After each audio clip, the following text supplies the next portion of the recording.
Tweak IS. Compose your dream. Hello दोस्तों, कोई कैसे आपका स्वागत है। हमारे चैनल द्वारा एनसीईआरटी क्लास आपको प्रोवाइड कराई जा रही है। क्लास 6 से लेकर क्लास 12 तक सभी सब्जेक्ट की एनसीईआरटी का वीडियो आपको लगातार मिलता रहे, इसके लिए आप लोग चैनल को सब्सक्राइब कर लीजिएगा, बेल आइकन को प्रेस कर लीजिएगा, जिससे इस क्लास आपको लगातार मिलती रहे। हम लोग शुरू करते हैं सीधे लेसन की ओर। यह क्लास 8 एनसीईआरटी में राजनीतिक और सामाजिक जीवन का के बारे में बताया गया है। इसमें हम हमारी जो संसद है और कानून का निर्माण कैसे होता है इस चैप्टर में बताया गया। इस वीडियो को पूरा देखिएगा। कहीं कोई डाउट होता है कमेंट करके पूछ लीजिएगा, उसका जवाब आपको दिया जाएगा। हम लोग शुरू करते हैं सीधे लेसन की ओर। ये क्लास 8 एनसीईआरटी का तीसरा चैप्टर है। हमें संसद क्यों चाहिए? संसद हमें क्यों चाहिए? संसद क्या होती है? संसद को हम विधायिका बोलते हैं, इसे हम लोकतंत्र का मंदिर बोलते हैं, और संसद में जहां कानून का निर्माण होता है उसे हम संसद कहते हैं, और इसके सदस्यों को सांसद कहते हैं, मेंबर ऑफ पार्लियामेंट कहते हैं। ठीक है, यहाँ पे दिया गया है, ये हमारी पुरानी संसद है। ठीक है, ये उसी के बारे में यहाँ दिया गया है। और जो है अब तो कार्यवाही नवीन संसद में होती है। यहाँ लिखा है लोगों को फैसला क्यों लेना चाहिए। ठीक है, लोगों को फैसला क्यों लेना चाहिए, ये जो है एनसीईआरटी में बच्चों से प्रश्न पूछा गया। तो फैसला लेने वाली संस्था कौन होती है, फैसला कौन लेता है, कानून कैसे बनता है, इसी के बारे में चैप्टर में बताया गया है। लिखा है जैसा कि हम जानते हैं कि भारत जो है 15 अगस्त 1947 को आजाद हुआ। इस आजादी के लिए पूरे देश की जनता ने एक लंबा और मुश्किल संघर्ष चलाया था। इस संघर्ष में समाज के बहुत सारे तबकों की हिस्सेदारी थी। तरह तरह की पृष्ठभूमि के लोगों ने इसमें भाग लिया। वह स्वतंत्रता, समानता, निर्णय प्रक्रिया में हिस्सेदारी के विचारों से प्रेरित थे। बिल्कुल सही बात है। औपनिवेशिक, जो उपनिवेश था, जो हमारा देश उपनिवेश था, तो औपनिवेशिक शासन के तहत लोग ब्रिटिश सरकार से भयभीत रहते थे। वे सरकार के बहुत सारे फैसलों से असहमत थे, लेकिन अगर वे इन फैसलों की आलोचना करते तो उन्हें भारी खतरों का सामना करना पड़ता था। तो ब्रिटिश शासन काल में लोग ब्रिटिश शासन कानूनों से जो है लोग डरते थे, लेकिन विरोध नहीं कर पाते थे, क्योंकि उनको लगता था अगर हम फैसलों की आलोचना करेंगे तो ब्रिटिश सरकार हमारा दमन कर देगी, हमारा उसका जो है खतरनाक परिणाम होगा। स्वतंत्रता आंदोलन ने यह स्थिति बदल डाली। जब स्वतंत्र हमारा देश स्वतंत्र हुआ तो जो ये डर था, ये डर क्या हो गया, समाप्त हो गया। राष्ट्रवादी खुलेआम ब्रिटिश सरकार की आलोचना करने लगे और अपनी मांगे पेश करने लगे। तो हमारे यहाँ जो ब्रिटिश जो है खिलाफ, ब्रिटिश सरकार के खिलाफ जो राष्ट्रवादी नेता थे, उन्होंने इसकी आलोचना करना शुरू किया और जो है अपनी मांगों को मनवाने के लिए तमाम जो है पेश करने लगे, मांगे पेश करने लगे। और उसी के अंतर्गत 1885 में भारतीय राष्ट्रीय कांग्रेस ने इसकी स्थापना की और इसने मांग रखा कि विधायिका में निर्वाचित सदस्य होने चाहिए। जो उसमें विधायिका थी उसमें यह मांग रखी गई कि उसमें निर्वाचित सदस्य होने चाहिए जो जनता द्वारा चुने जाते हैं, और उन्हें बजट पर चर्चा करने और प्रश्न पूछने का अधिकार मिलना चाहिए। पहले क्या था कि विधायिका में निर्वाचित सदस्य नहीं होते थे, अंग्रेज जिसको चाहते थे उसको बैठा देते थे, और बजट पर जो चर्चा होती थी और प्रश्न पूछने का अधिकार भारतीयों को नहीं था। तो ये मांग कांग्रेस ने रखा कब, जब उसकी स्थापना हुई अपने प्रारंभिक जीवन में। ठीक है, अपने प्रारंभिक काल में कांग्रेस ने 1909 में बने गवर्नमेंट ऑफ इंडिया एक्ट ने कुछ हद तक निर्वाचित प्रतिनिधित्व की व्यवस्था को मंजूरी दे दी। तो जब 1909 में कानून बना तो इसलिए गवर्नमेंट ऑफ इंडिया जो एक्ट था, इसमें कुछ हद तक जो है निर्वाचित सरकार का एक अधिकार दिया गया। लेकिन ब्रिटिश सरकार के अंतर्गत बनाई गई ये शुरुआती विधायिकाएं राष्ट्रवादियों के बढ़ते जा रहे दबाव के कारण बनी थी। जो हमारे राष्ट्रवादी नेता थे उतना दबाव सरकार पे डाला, तब सरकार ने यह काम किया था। लेकिन इनमें से सभी वयस्कों को ना तो वोट डालने का अधिकार था, मतलब जो नवयुवक हैं, जो हमारे यहाँ वयस्क लोग हैं, उनको ना तो वोट डालने का अधिकार था और ना ही आम लोग निर्णय प्रक्रिया में हिस्सा ले सकते थे। मतलब ये हुआ कि 1909 के अधिनियम के द्वारा कुछ सीमित प्रतिनिधित्व तो दिया गया, जो है ये निर्वाचन तो दिया गया, लेकिन सबको नहीं दिया गया। अर्थात हर वयस्क व्यक्ति और आम लोग वोट ना दे सकते थे और ना निर्णय प्रक्रिया में भाग ले सकते थे। ये हमें समझना है। आगे लिखा है जैसा कि आपने पहले अध्याय में पढ़ा था, औपनिवेशिक शासन के अनुभव और स्वतंत्रता संघर्ष में तरह तरह के लोगों की हिस्सेदारी के आधार पर राष्ट्रवादियों को विश्वास हो गया था कि स्वतंत्र भारत में सभी लोग अपने जीवन को प्रभावित करने वाले फैसलों में हिस्सा लेने की क्षमता रखते हैं। स्वतंत्रता मिलने पर हम एक स्वतंत्र देश के नागरिक बनने वाले हैं थे। लेकिन इसका यह मतलब नहीं था कि सरकार जो चाहे वह कर सकती थी। इसका मतलब यह था कि अब सरकार को लोगों की जरूरतों और मांगों के प्रति संवेदनशील रहना होगा। ठीक है, अब इसका मतलब यह हो गया कि जो जनता की मांगे हैं उस पर हमें गौर से समझने की जरूरत है। स्वतंत्रता, संघर्ष के सपनों और आकांक्षाओं ने स्वतंत्र भारत के संविधान में एक ठोस जो है रूप ग्रहण कर लिया। इस संविधान ने सार्वभौमिक वयस्क मताधिकार के सिद्धांत को अपनाया। सार्वभौमिक वयस्क मताधिकार याद रखना किस आर्टिकल में है, तो ये आर्टिकल 326 में है, ये बात याद रखना। तो सार्वभौमिक वयस्क मताधिकार का मतलब है कि देश के सभी वयस्क नागरिकों को वोट देने का अधिकार। कितनी इंपॉर्टेंट बात यहाँ बताई गई है कि देश के जितने भी वयस्क नागरिक हैं, अर्थात जिनकी उम्र 18 साल हो गई है, वो किसी भी धर्म के हों, किसी भी नस्ल के हों, किसी भी जात के हों, किसी भी समुदाय के हो, किसी भी क्षेत्र के हो, किसी भी वंश के हो, भेदभाव नहीं होगा, सबको समान वोट देने का अधिकार है। सब एक वयस्क नागरिक हैं जिनकी उम्र 18 साल हो गई है, तो इसी को कहते हैं सार्वभौमिक वयस्क मताधिकार। तो ये बहुत इंपॉर्टेंट चीज है, आर्टिकल 326 में है, इसको अच्छे से याद कर लेना। आगे यहाँ लिखा है लोग और उनके प्रतिनिधि। याद रखना, जो जनता है उसे हम लोग कहते हैं, और जो जनता द्वारा चुने हुए सांसद और विधायक होते हैं उनको प्रतिनिधि कहते हैं, जो जाके संसद और विधानसभा में बैठ करके और हमारे लिए ही अर्थात जनता के लिए ही कानून बनाते हैं और उनके लिए काम करते हैं। तो लिखा हुआ है, यही हमारे लोकतंत्र की खूबसूरती भी है। तो लिखा है सहमति का विचार लोकतंत्र का प्रस्ताव मतलब प्रस्थान बिंदु होता है। सहमति का विचार बहुत जरूरी है, ये हमारे लोकतंत्र का एक खूबी है। सहमति का मतलब यह है चाह, स्वीकृति और लोगों की हिस्सेदारी। यहाँ सहमति का मतलब यह होगा लोगों की चाहत, उनकी स्वीकृति और लोगों की हिस्सेदारी, इसी को हम सहमति कहते हैं। ठीक है, लोगों का निर्णय ही लोकतांत्रिक सरकार का गठन करता है। तो जो लोग निर्णय लेते हैं, मतदान करते हैं, वोट करते हैं, यही जो है लोकतांत्रिक सरकार के गठन में सहायक होती है। अगर जनता वोट न करे तो सरकार का चुनाव नहीं हो सकता है और उसके कामकाज के बारे में फैसला देता है। इस तरह के लोकतंत्र के पीछे मूल सोच यह होती है कि व्यक्ति या नागरिक ही सबसे महत्वपूर्ण है। याद रखना, राजनीतिक स्तर पे व्यक्ति या नागरिक ही क्या होता है, सबसे महत्वपूर्ण होता है, और सैद्धांतिक स्तर पर सरकार। तो कितनी इंपॉर्टेंट बात है कि राजनीतिक स्तर पर नागरिक और सैद्धांतिक स्तर पर सरकार जिम्मेदार होती है, सबसे महत्वपूर्ण मानी जाती है, और अन्य सार्वजनिक संस्थाओं में इन नागरिकों की आस्था होनी चाहिए। तो जितने हमारे सरकारी संस्थान हैं उसमें नागरिकों की आस्था होनी चाहिए, उनके प्रति जो है नफरत की भावना नहीं होनी चाहिए। आगे लिखा है व्यक्ति सरकार को अपनी मंजूरी कैसे देता है। जो व्यक्ति होता है वो सरकार को अपनी मंजूरी कैसे देता है, तो वोट के माध्यम से। तो लिखा है जैसा कि आपने पढ़ा है कि मंजूरी देने का एक तरीका चुनाव है। तो चुनाव की प्रक्रिया द्वारा हम सरकार को मंजूरी देते हैं, चुनाव जीतते हैं, वो लोग सरकार बनाते हैं। लोग संसद के लिए अपने प्रतिनिधि को का चुनाव करते हैं। तो हम संसद जो हमारी है, हम उसका मेंबर सदस्य चुनने के लिए, हम उनके प्रतिनिधियों को चुनने के लिए हम चुनाव करते हैं, और इन्हीं निर्वाचित प्रतिनिधियों में से एक समूह सरकार बनाता है। तो जो निर्वाचित प्रतिनिधि होते हैं, जिनकी संख्या ज्यादा होती है, वही सरकार का गठन करते हैं। जनता द्वारा चुने गए सभी प्रतिनिधियों के इस समूह को ही संसद कहते हैं।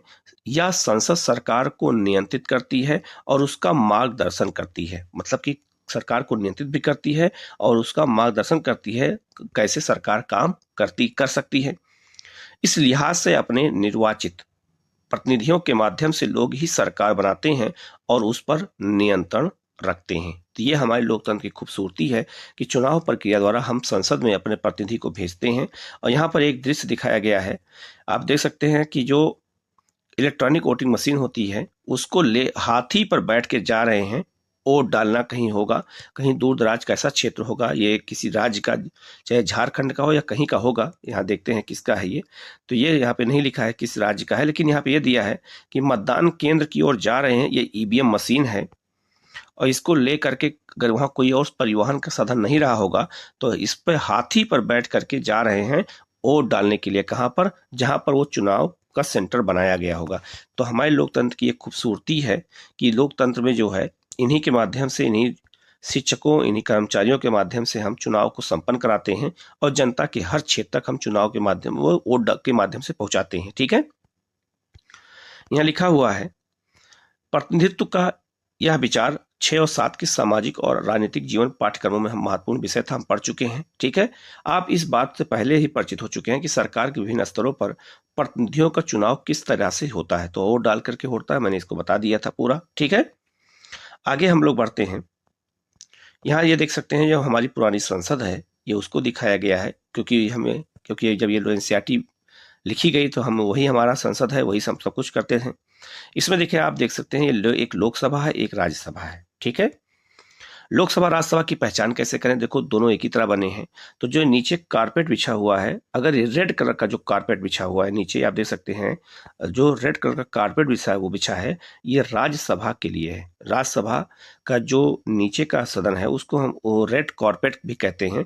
तो रेड कारपेट होगा तो ये राज्यसभा है, अगर हरा कारपेट होगा तो ये जो है लोकसभा है। ये बात याद रखना, तो ये लोकसभा का सदन है और ये राज्यसभा का सदन है। यहाँ लिखा है भारतीय संसद देश की सर्वोच्च कानून निर्माती संस्था है। इसके दो सदन होते हैं, राज्यसभा और लोकसभा। तो ये राज्यसभा है और ये लोकसभा है। कैसे पहचान होती है मैंने बता दिया है। राज्यसभा में कुल 245 सदस्य होते हैं।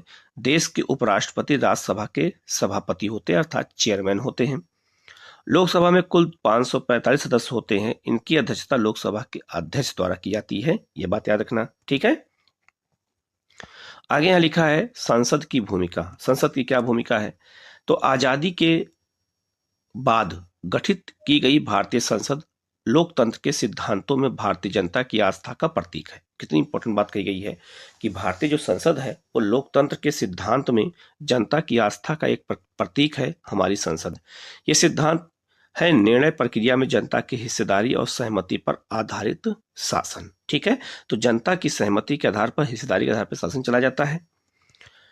हमारी व्यवस्था में संसद के पास महत्वपूर्ण शक्तियां हैं क्योंकि यह जनता का प्रतिनिधित्व करती है। लोकसभा के लिए भी उसी तरह चुनाव होते हैं जिस तरह राज्य विधानसभा के लिए चुनाव होते हैं, ठीक है। तो याद रखना जो जनता प्रत्यक्ष चुनाव करती है वो दो का चुनाव करती है, एक तो लोकसभा का, एक राज्य की विधान सभाओं का। आमतौर पर लोकसभा के लिए हर 5 वर्ष में चुनाव कराए जाते हैं, जैसा कि जो है पृष्ठ संख्या 41 पर दिए गए नक्शे में दिखाया गया है कि देश को बहुत सारे निर्वाचन क्षेत्रों में बांटा गया है, ठीक है। मैंने बताया भी था इस चीज को। प्रत्येक निर्वाचन क्षेत्र से यह एक व्यक्ति को संसद में भेजा जाता है। चुनाव लड़ने वाले उम्मीदवार आमतौर पर विभिन्न राजनीतिक दलों के सदस्य होते हैं। तो ये सब चीजें आपको पता है पहले से ही है, ठीक है। आगे बढ़ते हैं हम लोग।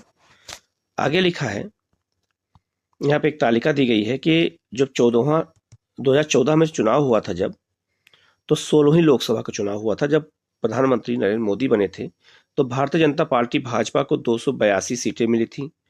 कम्युनिस्ट पार्टी ऑफ इंडिया को 1 सीटें, कम्युनिस्ट पार्टी ऑफ इंडिया मार्क्सवादी को 9 सीटें, इंडियन नेशनल कांग्रेस जो विपक्षी पार्टी थी उसको 44 सीटें, नेशनलिस्ट कांग्रेस पार्टी को 6 सीटें। तो सबको सीटें, राष्ट्रीय पार्टियां कौन कौन सी हैं, राज्य स्तरीय पार्टियां किसको कितनी सीटें मिली थी, यहाँ पर वो चीजें यहाँ पे दिया गया है। तो उस समय संसद का गठन कैसे हुआ था, ये इन्हीं जो ये चुनाव जीत गए हैं इन्हीं को हम निर्वाचित सदस्यों की संख्या कहते हैं, सांसदों की संख्या कहते हैं। और यही सब जनता के प्रतिनिधि होते हैं जो जाके जनता के लिए काम करते हैं, ठीक है। आगे यहाँ दिया है ये 2009 का है, वो 2014 का था। चुने जाने के बाद ये उम्मीदवार संसद सदस्य या संसद सांसद MP कहलाते हैं। याद रखना, इन्हें हम संसद सदस्य कहते हैं या सांसद कहते हैं, इन्हीं को हम MP कहते हैं, मेंबर ऑफ पार्लियामेंट कहते हैं, ठीक है। इन सांसदों को मिलाकर के संसद बनती है। संसद के चुनाव को हो जाने के बाद संसद को निम्नलिखित काम करने होते हैं। तो संसद को क्या क्या काम करना होता है ये भी हमें जान लेना है। पहला है राष्ट्रीय सरकार का चुनाव करना।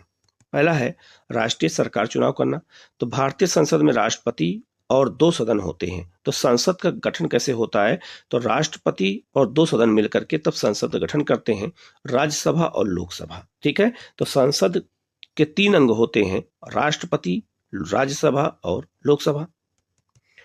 लोकसभा चुनाव के बाद सांसदों की एक सूची बनाई जाती है। इससे पता चलता है कि किस राजनीतिक दल के कितने सांसद हैं। यदि कोई राजनीतिक दल सरकार बनाना चाहता है तो उसे निर्वाचित सांसदों में से बहुमत होना चाहिए, ठीक है। बहुमत कैसे निकालते हैं ध्यान देना। संसद में कुल सदस्य कितने हैं, तो 543 सदस्य हैं।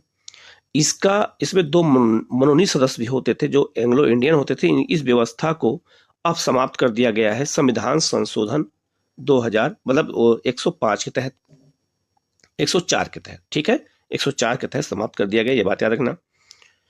आगे लिखा है जो 543 सदस्य हैं इसका आधा से एक सीट अधिक होना चाहिए, अर्थात 272। यहाँ लिखा है यदि कोई राजनीतिक जो दल है सरकार बनाना चाहता है तो उसे निर्वाचित सांसदों में से बहुमत प्राप्त होना चाहिए। चूंकि लोकसभा में कुल 543 निर्वाचित सदस्य और 2 मनोनीत सदस्य होते हैं, अर्थात 545। इसीलिए बहुमत हासिल करने के लिए लोकसभा में किसी भी दल के पास कम से कम 272 सदस्य होने चाहिए। तो 543 का आधा कितना हो जाएगा? 272। संसद में बहुमत प्राप्त करने वाले दल या गठबंधन का विरोध करने वाले सभी राजनीतिक दल को विपक्षी कहा जाता है। तो जो सरकार बनाते हैं उनको हम सत्ता पक्ष कहते हैं, बाकी जितने भी राजनीतिक दल हैं सबको हम विपक्षी दल कहते हैं, ये बात याद रखना। अब आते हैं कार्यपालिका। तो कार्यपालिका का चुनाव करना लोकसभा का एक महत्वपूर्ण काम होता है। जैसा कि आपने पहले अध्याय में पढ़ा था कि कार्यपालिका ऐसे लोगों का समूह होता है जो संसद द्वारा बनाए गए कानूनों को लागू करने के लिए मिलकर काम करते हैं। तो कार्यपालिका में सरकार और अधिकारी दोनों आते हैं। जब हम सरकार का शब्द का इस्तेमाल करते हैं तो इसमें जेहन में अक्सर यही कार्यपालिका आती है। तो कार्यपालिका का वास्तविक प्रधान प्रधानमंत्री होता है और कार्यपालिका जो है का नाम मात्र का प्रधान राष्ट्रपति होता है। तो प्रधानमंत्री और राष्ट्रपति दोनों लोकसभा से जुड़े होते हैं, संसद जुड़े होते हैं। क्यों? क्योंकि जो लोकसभा का नेता होता है वो प्रधानमंत्री ही होता है और संसद का अंग राष्ट्रपति होता है और दोनों कार्यपालिका से जुड़े हुए हैं। ठीक है, आगे लिखा है भारत का प्रधानमंत्री लोकसभा में सत्ताधारी दल का मुखिया होता है। तो जो प्रधानमंत्री होता है, जिस पार्टी का बहुमत होता है, उसी सत्ताधारी दल का वो नेता होता है। प्रधानमंत्री अपने दल के सांसदों में से मंत्रियों का चुनाव करता है जो प्रधानमंत्री के साथ मिलकर फैसलों को लागू करते हैं। ये मंत्री स्वास्थ्य, शिक्षा, वित्त इत्यादि विभिन्न सरकारी कार्यों का ही जिम्मा संभालते हैं। अलग अलग, बिल्कुल सही।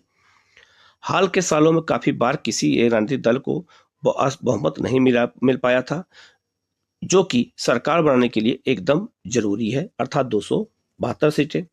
ऐसी सूरत में कई राजनीतिक दल मिल करके गठबंधन सरकार बना लेते हैं। जब याद रखना, जब किसी एक पार्टी को बहुमत नहीं मिलता है तो कई पार्टियां मिल करके गठबंधन बना लेते हैं, जिसे हम गठबंधन की सरकार कहते हैं, और साझा मुद्दों पर काम करते हैं। साझा मुद्दा ये हो गया कि कुछ मुद्दे अलग पार्टी की, कुछ अलग पार्टी, और सब मिल करके एक जो है सीट तय कर लेते हैं और उसी आधार पर जो है ये अपने मुद्दों पे चुनाव लड़ते हैं, अपने मुद्दों पर काम करते हैं, जो मुद्दा सबके लिए बराबर होता है।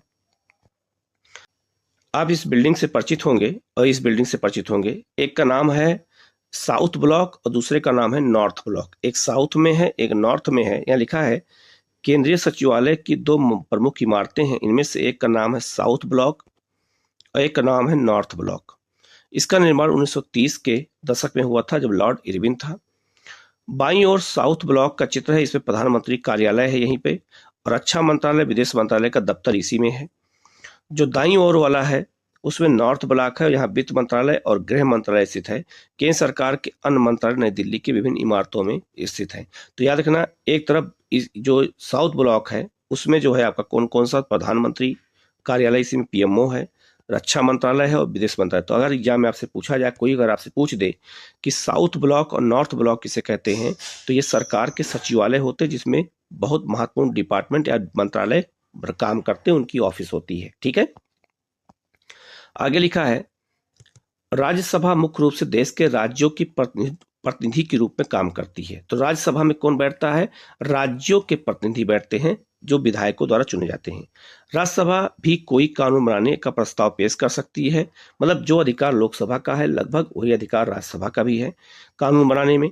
किसी विधेयक को कानून के रूप में लागू करने के लिए यह जरूरी है कि उसे राज्यसभा की मंजूरी मिल चुकी हो। याद रखना, जब तक कोई कानून तब तक नहीं बन सकता जब तक लोकसभा और राज्यसभा दोनों की मंजूरी न मिल जाए। इस प्रकार राज्यसभा की भी बहुत महत्वपूर्ण भूमिका होती है। संसद का यह सदन लोकसभा द्वारा पारित किए गए कानूनों की समीक्षा करता है और अगर जरूरत हुई तो उसमें संशोधन करता है। राज्यसभा के सदस्यों को चुनाव विभिन्न राज्यों की विधानसभाओं के निर्वाचित सदस्य करते हैं। तो याद रखना, जो लोकसभा है उसका चुनाव जनता करती है डायरेक्ट मतदान के द्वारा, लेकिन राज्यसभा का चुनाव अप्रत्यक्ष होता है और राज्यों की विधानसभाओं के सदस्य चुनते हैं। जैसे बिहार में 243 सदस्य हैं, तो वो मिल करके राज्यसभा चुनाव कर चुनते हैं। यूपी उत्तर प्रदेश में 403 है, तो ये लोग 31 सदस्य राज्यसभा के जो है सांसदों का चुनाव करते हैं। तो राज्य की विधानसभा के सदस्य होते हैं वही जो है राज्यसभा के सदस्यों का चुनाव करते हैं। राज्यसभा में 233 निर्वाचित सदस्य होते हैं और 12 सदस्य राष्ट्रपति के द्वारा मनोनीत किए जाते हैं कला, साहित्य, विज्ञान और समाज सेवा से। ठीक है, तो निर्वाचित कितने होते हैं अप्रत्यक्ष रूप से 233 और 12 मनोनीत होते हैं राष्ट्रपति के द्वारा।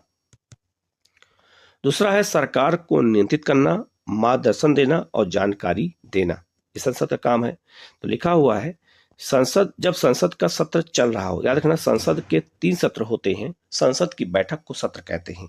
संसद की जो पहली बैठक होती है उसको कहते हैं बजट सत्र, दूसरा है मानसून सत्र और तीसरा है शीतकालीन सत्र, और इसी सत्र में कानून का निर्माण किया जाता है।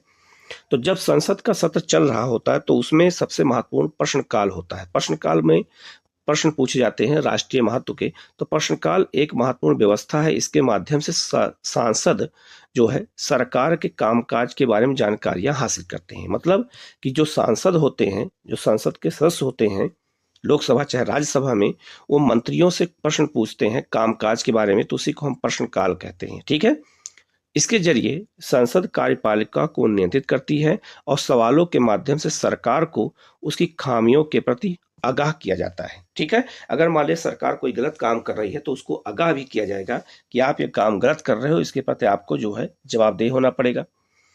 इस तरह सरकार को भी जनता के प्रतिनिधित्व का यानी सांसदों के जरिए जनता की राय जानने का मौका मिल जाता है।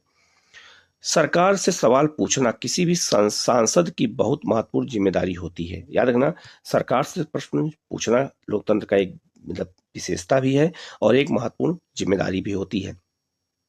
लोकतंत्र के स्वच्छ संचालन में विपक्षी दल एक अहम भूमिका अदा कर सकते हैं। याद रखना अगर विपक्ष मजबूत नहीं होगा तो सत्ता पक्ष मनमाना काम करने लगेगा। वह सरकार की नीतियों और कार्यक्रमों की कमियों को सामने लाते हैं और अपनी नीतियों के लिए जन समर्थन जुटाते हैं। तो बुराई करते हैं या सरकार की जो कमियों को बता करके जनता के बीच में जाते हैं और उससे जनता का समर्थन भी प्राप्त करने का प्रयास करते हैं। ये विपक्ष का काम है क्योंकि उसको भी सत्ता प्राप्त करना है। ठीक है, आगे लिखा है सांसदों के प्रश्न से सरकार को भी महत्वपूर्ण फीडबैक मिलता है। याद रखना जब सांसद कोई प्रश्न पूछते हैं, अगर कोई सरकार अच्छी सरकार होती है तो उसको एक अच्छा वो मानती है और फीडबैक भी लेती है कि हम कहाँ विफल हो रहे हैं। ठीक है, इसके चलते सरकार जो है चुस्त रहती है, मतलब ज्यादा एक्टिव रहती है।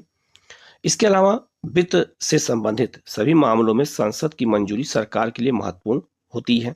जैसे वित्त विधेयक होता है, धन विधेयक होता है, यह उन कई तरीकों में से एक है जिसके माध्यम से संसद सरकार को नियंत्रित करती है, उसका मार्गदर्शन करती है और उसको सूचित करती है।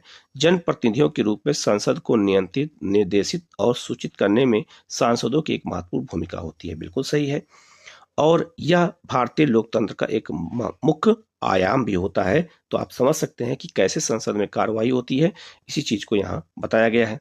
आगे लिखा है कानून बनाना। तो कानून कौन बनाता है? तो कानून हमारी संसद बनाती है, इसीलिए उसको हम विधायिका भी बोलते हैं। लिखा है कानून बनाना संसद का एक महत्वपूर्ण काम है। इसके बारे में हम जो है आगे पढ़ेंगे। संसद में कौन लोग होते हैं, संसद में कौन बैठता है? तो लिखा है संसद में विभिन्न पृष्ठभूमि वाले लोगों की संख्या बढ़ती जा रही है। उदाहरण के लिए अब ग्रामीण पृष्ठभूमि वाले सदस्यों की संख्या पहले से ज्यादा है।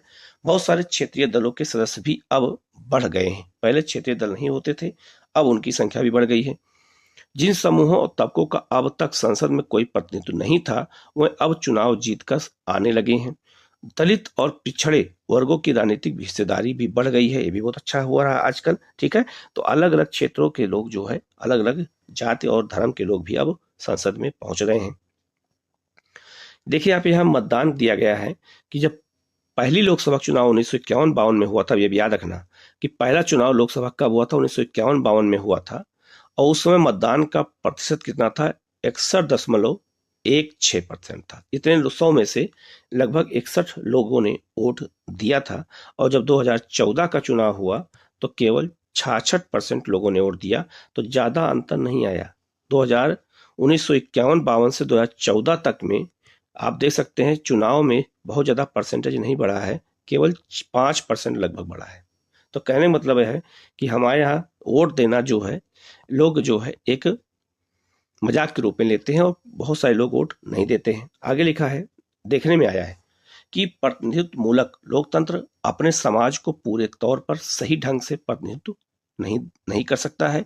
यह बात साफ दिखाई देने लगती है कि जब हमारे हित और अनुभव अलग अलग होते हैं तो एक समूह के व्यक्ति सबके हित में आवाज नहीं उठा सकते हैं। इसी बात को ध्यान में रखते हुए संसद में कुछ सीटें अनुसूचित जातियों और अनुसूचित जनजातियों के लिए संरक्षित की गई थी, मतलब उनको आरक्षण दे दिया गया। और अब महिलाओं को भी आरक्षण दे दिया गया है, ये भी याद रखना। 33% आरक्षण लोकसभा और राज्य की विधानसभा में दे दिया गया। ठीक है, ऐसा इसलिए किया गया ताकि इन चुनाव क्षेत्रों से केवल दलितों, ठीक है, ये आरक्षण जानते क्यों दिया गया? आरक्षण इसलिए दिया गया कि क्योंकि अनुसूचित जाति और जनजाति के सदस्य संसद में नहीं बैठ पाते थे, उनकी संख्या कम होती थी, तो इसीलिए उनको आरक्षण दे दिया गया कि उनके सदस्य आकर के बैठें और अपने लोगों के हितों की बात करें। ठीक है, तो आगे लिखा है ताकि इन चुनाव में क्षेत्रों से लोग केवल दलित और आदिवासी उम्मीदवार ही जीते और संसद में उनकी भी जो है उचित हिस्सेदारी हो। तो उनकी उचित हिस्सेदारी करने के लिए उनको आरक्षण दिया गया। उनसे उम्मीद की जाती है कि वह दलितों और आदिवासियों की जिंदगी से जुड़े मुद्दों को और ज्यादा अच्छी तरह संसद में उठा सकते हैं। तो अगर कोई दलित नेता जाएगा तो दलितों की बात करेगा, बहुत अच्छी बात है। आदिवासी नेता जाएगा तो आदिवासियों की समस्या को संसद में बताएगा, और जब संसद में एक दलित एक आदिवासी समस्या बताई जाएगी तो वो राष्ट्रीय समस्या हो जाएगी, सबका ध्यान उस पर जाएगा, तो सरकार उस पर काम भी करेगी। ठीक है, आगे इसी तरह हाल ही में महिलाओं के लिए भी सीटों का आरक्षण का सुझाव पेश किया गया है। इस सवाल पर अभी भी बहस जारी, मतलब हो चुका है। अब तो 60 साल पहले संसद में केवल 4% महिलाएं थी, आज भी उनकी संख्या 11% के आसपास ही है। अब आप इस बात से पर ध्यान देते हैं कि आधी आबादी मतलब औरतों की है, तो साफ हो जाता है कि संसद में उन्हें बहुत कम जगह मिली है, जिसको बढ़ाने के लिए ही संसद का जो है ये किया गया है। आगे लिखा है, इसी तरह के मुद्दों की वजह से आज हमारा देश ऐसे कुछ मुश्किल और अनसुलझे सवालों से जूझ रहा है कि क्या हमारी लोकतांत्रिक व्यवस्था वाकई प्रतिनिधित्व है या नहीं। हम ऐसे सवाल पूछ सकते हैं कि और उनके जवाब ढूंढने की कोशिश कर सकते हैं। यह बात लोकतांत्रिक शासन व्यवस्था की ताकत और उसमें भारत के हितों की आस्था को झलकती है। यह भी हमारे लिए बहुत महत्वपूर्ण बात है जो हमें समझना होगा। स्वीकृति किसे कहते हैं पता है, गठबंधन किसे कहते हैं भी पता है, अनसुलझे सवाल किसे कहते हैं भी पता है। ठीक है, यहाँ पे दिया है कि भारत का जो चुनाव क्षेत्र है उसको लोकतांत्रिक मतलब बांटा गया है, सीटों को बांटा गया है। तो जो याद रखना, यहाँ पे लिखा है 543 सीटें टोटल हैं। आप देख सकते हैं अलग अलग सीटों को यहाँ बांट दिया गया है। अब आप देख सकते हैं उत्तर प्रदेश और बिहार बंगाल में सीटों की संख्या देखो बहुत छोटे छोटे क्षेत्र हैं। क्यों? क्योंकि यहाँ जनसंख्या ज्यादा है, यहाँ जनसंख्या ज्यादा है, यहाँ जनसंख्या ज्यादा है। आगे लिखा है जो इसमें नीला कलर है यह अनुसूचित जातियों की सीटों का है। तो अनुसूचित जाति संसद में कितने हैं, तो अब याद रखना अनुसूचित जाति के लोग 84 सीटें आरक्षित हैं। अनुसूचित जनजातियों के लिए 47 सीटें आरक्षित हैं। आप देख सकते हैं जो हरे कलर का है यह अनुसूचित किसका है, तो जनजातियों का है। तो ये हमारे संसद में प्रतिनिधित्व है। अब 2029 के चुनाव से महिलाओं को भी आरक्षण मिल जाएगा, तो कुछ सीटें महिलाओं के लिए भी आरक्षित रहेंगी, वहां पुरुष चुनाव नहीं लड़ पाएंगे। ठीक है, जैसे पंचायतों में होता है। ठीक है, अगला है कानूनों की समझ। अगला जो चैप्टर है, जो चौथा चैप्टर है, कानूनों की समझ क्या होती है, इसके बारे में बताया गया है। यहाँ पर अपनी मांगों को मनवाने के लिए धरना प्रदर्शन का सहारा महिलाएं ले रही हैं और दिखाया गया कि लोकतंत्र में क्या होता है। लिखा है, क्या कानून सब पर लागू होते हैं? यहाँ एक क्वेश्चन पूछा गया कि कानून सब पर लागू होते हैं, और फिर उसी नीचे जवाब दिया गया। तो एनसीईआरटी की बहुत बड़ी खूबसूरती है। तो लिखा है, यह सीधे सीधे कानून के उल्लंघन का मामला है। अगर कोई कानून का पालन नहीं करता है तो सीधे सीधे कानून के उल्लंघन का मामला हो जाता है। जैसा कि आप इकाई 1 में पढ़ चुके हैं कि राष्ट्रवादियों के बीच इस बात पर पूरी सहमति थी कि स्वतंत्र भारत में एक सत्ता के मनमाने इस्तेमाल की कोई गुंजाइश नहीं होनी चाहिए। इसलिए उन्होंने संविधान में कई ऐसे प्रावधान जोड़े जो कानून पर आधारित शासन की स्थापना के लिए जरूरी था। इनमें से सबसे महत्वपूर्ण प्रावधान यह था कि स्वतंत्र भारत में सभी लोग कानून की नजर में बराबर होंगे। तो कानून की नजर में सब बराबर हों, इसीलिए जो है कानून के शासन को ज्यादा इस्तेमाल मतलब कि महत्व दिया गया, और हमारे मौलिक अधिकार में जो है सबके सामने कानून के सामने सब बराबर हों, आर्टिकल 14 जोड़ा गया। ठीक है। अच्छा, यही स्वतंत्र भारत में सभी लोगों के लिए कानून बराबर हो, यही ब्रिटिश काल में नहीं था। तो इस महत्व को हमने समझा, तो अपने संविधान में हमने जगह दे दिया। आगे लिखा है, हमारा कानून धर्म, जाति, लिंग के आधार पर लोगों के बीच कोई भेदभाव नहीं करता है। याद रखना, आर्टिकल 15 कहता है कि धर्म हो, जाति हो, लिंग हो या किसी क्षेत्र के आधार पर कानून कभी भेदभाव नहीं करता है। कानून सब पे बराबर लागू होगा। कानून के शासन का मतलब है कि सभी कानून देश के सभी नागरिकों पर समान रूप से लागू होते हैं। कानून से ऊपर व्यक्ति नहीं है। कोई भी व्यक्ति कानून से ऊपर नहीं हो सकता है, चाहे वो एक राष्ट्रपति हो और चाहे एक साधारण किसान हो या व्यक्ति हो, चाहे वो सरकारी अधिकारी हो या धन्ना सेठ हो, और यहां तक कि राष्ट्रपति ही क्यों ना हो, किसी भी अपराध या कानून के उल्लंघन की एक निश्चित सजा होती है। सजा तक पहुंचने की भी एक तय प्रक्रिया है, न्यायपालिका हमारी है, जिसमें व्यक्ति का अपराध साबित किया जाता है। और लेकिन क्या हमेशा से ऐसा ही था? ठीक है, ऐसा पहले नहीं था। क्यों? क्योंकि जो है अलग अलग समय में अलग अलग व्यवस्था थी। लिखा है, प्राचीन भारत में असंख्य स्थानीय कानून थे। अक्सर एक जैसे मामले में कई तरह के स्थानीय कानून लागू होते थे। विभिन्न समुदाय इन कानूनों को अपने अधिकार में अपने हिस्से से लागू करने के लिए आजाद थे। कुछ मामलों में जाति के आधार पर एक ही अपराध के लिए अलग अलग व्यक्ति को अलग अलग सजा दी जाती थी। ये पहले प्राचीन काल की बात है। जैसे निचली मानी जाने वाली जाति के अपराधी को ज्यादा सजा दी जाती थी। औपनिवेशिक शासन काल के दौरान कानून पर आधारित व्यवस्था जैसे जैसे परिपक्व होती गई, जाति के आधार पर सजा देने में भेदभाव का यह चरण खत्म होने लगा। बहुत सारे लोग मानते हैं कि हमारे देश में कानून के शासन की शुरुआत अंग्रेजों ने की थी। ठीक है, तो हमारे यहाँ कानून व्यवस्था की शुरुआत किसने किया था? अंग्रेजों ने किया था, ऐसा कुछ लोग मानते हैं। इतिहासकारों में इस बात पर काफी विवाद रहा है। इसके कई कारण हैं। एक कारण या तो यह है कि उपनिवेशिक कानून जो है मनमानेपन पर आधारित था। दूसरा, यह बताई गई है कि ब्रिटिश भारत में कानूनी मामलों के विकास में भारतीय राष्ट्रवादियों ने एक अहम भूमिका निभाई थी। 1870 का राजद्रोह एक्ट अंग्रेजी शासन के मनमानेपन का मिसाल था। इस कानून में राजद्रोह की परिभाषा बहुत व्यापक थी। इसके मुताबिक अगर कोई भी व्यक्ति ब्रिटिश सरकार का विरोध या आलोचना करता था तो उसे मुकदमा चलाए बिना ही गिरफ्तार कर लिया जा सकता था। ठीक है, जो हमारे यहाँ रोलेट एक्ट था, आपको पता होगा 1919 में आया था। आगे लिखा है, भारतीय राष्ट्रवादी अंग्रेजों द्वारा सत्ता के इस मनमाने इस्तेमाल का विरोध और उसकी आलोचना करते थे। अपनी बातों को मनवाने के लिए उन्होंने संघर्ष शुरू कर दिया। यह समानता का संघर्ष था। इसके लिए कानून का मतलब ऐसे नियम नहीं थे जिसका पालन करना उनकी मजबूरी हो। वह कानून को उससे अलग ऐसी व्यवस्था के रूप में देखना चाहते थे जो न्याय के विचार पर आधारित हो। 19वीं सदी के आखिर तक भारत में कानूनी